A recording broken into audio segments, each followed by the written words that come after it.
Защо нямам време? Епизод 4. Дойде ред да ви запознае с четвъртия крадец на време.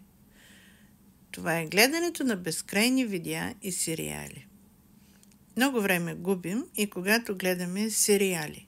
Казваме си още един епизод и докато се усетим, станало 3 часа сутринта.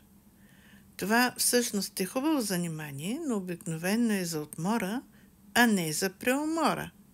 Освен това, когато се извъртят 7-8 серии, в главата ти става каша. Гледаш се за червени очи и всъщност от забавление тази дейност се превръща в затруднение, меко казано. Какво да правим?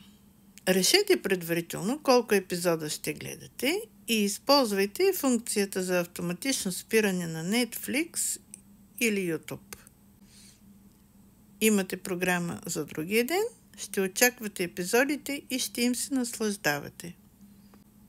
С вас беше Ирина Димитрова, вашия ментор личностно и бизнес развитие, коуч и NLP специалист. И отново ви приканвам да се присъедините в нашата телеграм група Нов живот с Ирина Димитрова. Приятен ден!